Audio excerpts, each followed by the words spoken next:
dafa tombé ñu dogal bi nga xamante ne moom la justice jàpp ci moom mu mën a ñàkk bokk élection 2029 ci le DIP. Est-ce que c'est une forme d'approche attaquée pour être reçue wala da nga jàpp ne loolu itam maladresse kese la.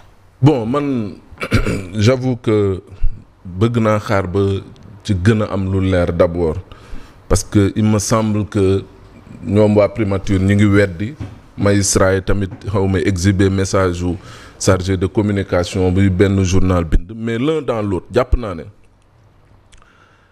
magistrat yi bu fekkee lii ñu wax dëgg la mais Ousmane Sonko lii mu doon indi nii pour ñu yóbbu ko rabat d'arrêt ba pour lan la woon pour ragg deram kon kay magistrat yi ñoom it bu fekkee jàpp nañ ne tamit ñoom it dañ leen a tooñ mais nag yoon la ñu nangu tamit ñoom ñu ragg seen der mooy excuse yi nga xam ne ñi ngi koy demander bu fekkee ne lépp wér na ci li nga xam ne moo jëm ci ki nga xam ne moom mooy Ousmane Sonko mais madame dama lay wax fii loo xam ne ñu bëri dañ ko fàtte magistrat yi ñuy wax le 29 mars 2024 Macky Sall dafa organiser conseil supérieur de la magistrature nommé ay magistrats kii di Siré Ali Ba nekkoon président cour suprême waroon na dem retraite le magistrat Abdoulaye Ndiaye remplacé ko kii di Amadou Seydi nekkoon tribunal de grande instance bu Pikine Guédiawaye moom moo waroon jiite pool financier bi xam nga lu gaañ def le 3 avril président de la République jël décret annulé décision yi nga xam ne yépp Macky Sall jëloon na ko ci conseil supérieur de la magistrature oui mi ngi fi 3 mois plus tard ñu ngi mois d'août le 9 août moom mooy le premier conseil supérieur de la magistrature présidé par le président Diomaye Faye ci leen jël ñii nga xam ne ñoo nee na ñoom ñoo doon sonal Ousmane Sonko muté leen yóbbu leen Tamba. C'est vrai. ci nañ jël Bakhoum tebbi ci nañ jël Amadou Diouf tebbi ci nañ jël Ibrahima Ndoye indi ci nañ jël Mouhamadou Mansour kii tamit jiite Cour suprême actuellement moom it ñu indi waaw léegi kay bu ñu demee ba le 26 juin bii passé rek la Cour suprême renforcé waat nañ ko am na 3 ou 4 entrées yu bees yu ñëw dollee ko si encore waaw ñooñu est-ce que ba léegi nii ay waxu ay magistrat wu Macky Sall nañ loolu mën na dugg ci nopp mais kan mooy jiite conseil supérieur de la magistrature lépp lu ñu fa jël ñu dogal kan la engagé kon donc am na ci wax yoo xamante ne nii soxna si du wax yoo xamante ne nii yu tegu la wax ji moom mooy Ousmane Sonko la mu wax magistrat yi tegu ko fenn parce que moom am na loo xamante ne nii kat mi ngi koy nekk ci réew mi di ko fi wane ñun ñii tey jii nii kat man te loolu laa gënoon jàpp moom mooy saa waay am na leneen lu Ousmane waroon tal lu dul ay dossier am mais 15 mois de pouvoir mais pourquoi ñu bëgg a nekk fii di exhiber ay dossiers noonu nañu. mais foofu ci mais nag foofu tamit moom oui allez-y. il aille jusqu'au bout de sa pensée. parce que foofu mi ngi woon ci chemin bu neex. waaw yaa ngi woon fu neex foofu da ngay continuer. xam nga Abdou Diouf am lu ma waxoon waaw. président yi magistrat yi Diomaye Faye tànn. waaw dañuy attaqué. waaw quel est le but de la manœuvre. da nga jàpp ne moom ak Bassirou. non non le format de candidature kuy nekk candidat 2029. leeragul ba tey léegi moom bëgg na ko doon am na ñu xalaat ne Bassirou Diomaye Faye mën na ko doon léegi nag am na la Abdou Diouf doon wax parlant avec Djibo Feu Djibo Ka. nee na ko on ne peut pas s'attaquer aux hommes que je me suis choisi et se réclamer de moi. C'est la plus haute hypocrisie. Il s'attaque aux hommes choisis par Bassirou Diomaye Faye. Quelle est la conclusion politique à en tirer? est-ce que moom dafa bëgg a wax ne li mu naan man heureusement nekk moom président ndax bu ma nekkoon président Ousmane Sonko da ngeen jàpp ni dafa teg bët président Bassirou Diomaye. non du ma ne dafa teg bët président Diomaye mais xam nga ku nommé ay magistrats jàpp nga ne exécutif et ça a été une tare congénitale te moom nañuy xeex ba léegi mooy le fait que le président de la République di siège ci conseil supérieur de la magistrature parce que mën nañ jàpp ne day am mainmise ci ñoom waa léegi bu jàppee ne dafa am mainmise ci ñoom Ousmane Sonko dans ses rêves les plus fous mënul xalaat ne sa waay dina dem cour suprême ñuy rejeter rabat d'arrêt bi parce que dañ naan magistrat beeg justice beeg lépp ñoom ñoo am tous les leviers évidemment mais pour doxal réew mi mais en définitive je dirais madame que man jàpp naa ne la personne d'Ousmane Sonko war na mën a transcender mbirum ay justice jamono ji parce que taluñu ko jamono ji dafa am lu bëri lu sénégalais di xaar ci moom dëkk bi mi ngi lëj yëf yi doxul am nañu ay problème yu ñu doy sëkk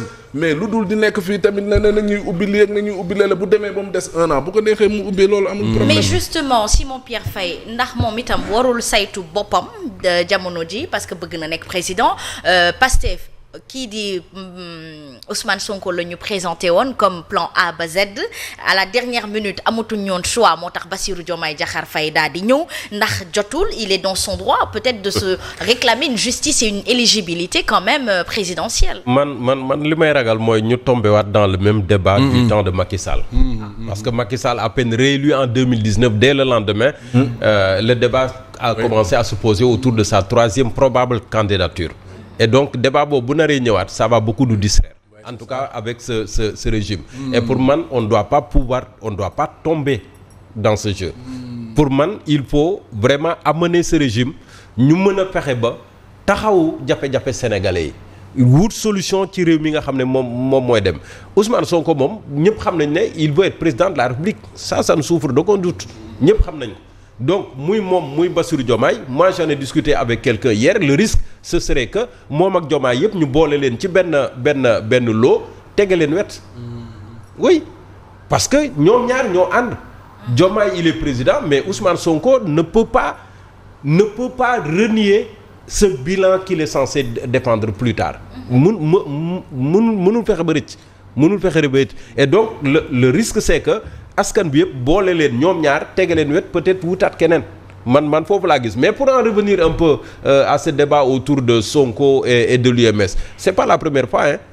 ñaar ñii c'est pas la première fois déjà au mois de mars avril dernier vous vous rappelez du ministre de la justice bi muy dem question d'actualité xaw ma question au gouvernement Assemblée nationale qu'est-ce qu'il avait dit bi ñu ko tegee pression pour des députés de Pastef yi nga xam ne dañ doon ñaxtu naan wuy affaire yi dafa xaw a yéex ak les décisions de justice et tout qu'est-ce qu'il avait dit le temps de la justice n'est pas celui des hommes et ça lui a valu énormément de critiques et à l'époque même l'UMS avait soutenu l'actuel ministre de la justice à travers son président Ousmane Chimère Diouf au cours d'une émission mais rappelons-nous également qu'en 2022 je pense que c'était au mois de mars Ousmane Sonko n'était pas encore au pouvoir ak Diomaye mais il y avait de la tension également autour des décisions de justice ak ces dossiers judiciaires autour de Ousmane Sonko le président de l'UMS lui avait rappelé que nul n'est au-dessus de la loi. Absolument. Et donc tiraillement boobu yàgg na seen diggante pour man nag bii Ousmane Sonko a été très maladroit il y a eu une décision de justice boo xam ne gënulu ko il a fait une sortie il a commis tout simplement une bourde et maintenant pour man il a voulu se rectifier xëy na pour jéem a wut dajeek waa UMS malgré tout apparemment aux dernières nouvelles jusqu'à hier les portes de l'UMS lui sont fermées. Léegi nag ce sera quoi la suite? Ben on verra. Mais pourquoi Ousmane Sonko bu ñu ko gisee ci board parce que même ci opposition bi gisoon nañu ñenn ñi ñu bokk ci ñoom ñu defoon ay board à l'image de l'actuel ministre du pétrole je crois bien. Birame Souleye Diop. Pourquoi il a du mal à s'excuser publiquement? Parce que on est humain, on est fait pour se tromper. Donc quand on se trompe publiquement, il faudrait s'excuser publiquement. Oui, pourquoi il a ce mal-être? C'est ça le principe, mais bon, est-ce qu'il ira jusque-là? Yàlla rek a xam. Mais bu demul ba foofu, est-ce que l'approche sera toujours d'attaquer justement ces institutions yi nga xamante ni ñoom ñooy téye suñu réew, ñoom ñoo ñuy may souveraineté? Oui, c'est un peu ce qu'expliquait notamment Mamadou Fofana, parce que moom il ne peut pas comprendre que il y a eu des changements yoo xam ne ñoom ñoo ko impulsé. Le président de la République il siège au Conseil supérieur de la magistrature même si les changements sont proposés par le ministre de la Justice et tout mais ñoom bu leen arrangé wul tam am nañ ci seen i kàddu. Mais Père Simon du ñu relever benn détail. Oui mooy ban bi ñuy def changement yi. Sonko était hors du territoire national au moins on l'a relevé. Oui mais c'est un agenda du chef de l'État. waaw après tamit ñu jàpp ne c'est ça après changement yooyu. la décision bi daanu tam. loolu tam il faut ñu yokk ko ci. Donc yow fondamentalement da nga jàpp ni. Président Bassirou Diomaye Diakhar Faye ak son premier ministre. déggootuñu daal en tout cas daal àndatuñu daal bokkatuñu xalaat. non xam naa ne daal. wala jubluwaay xam naa ne daal kii bu jëmee cëng. kii jëm ngaay. kii bu demee Chine nga xam ne benn vent la kii mi ngi gën a rapproché ak occidentaux yi. mi ngi diggante Abidjan. dajeeg Macron xaw ma kii nii xam nga yaa ngi may dégg. war a dem États-Unis il est annoncé aux États-Unis oui. bokkut ak Sonko bi nga xam ne nii dafay andi discours boo xam ne ñooñu rek lay xalab. et c'est comprendre nga. donc véritablement bëri na ay affaires yoo xam ne nii ah et puis du la ñuy wax ci télévision quoi xam nga nag ñun dañuy faram ndey. am na lu bëri loo xam ne dañ koy yëg ci dëkk bi. comprendre nga non waxuma déggootuñu. je ne serai pas je ne vais pas si vite tirer la conclusion. Absolument. mais xam nga am nañu xel daal Asma Khadija. et puis xam nga wax ji la daal fii mooy comme li Pierre sama wax man Sonko mooy Diomaye amul fenn. mais notion de banc présidentiel amut notion de fauteuil présidentiel moom moo am. mais bu Ousmane taxawee rek ne waa ji sañ ngunu ne ko toogal ne man may gouverner mais foofu force problème.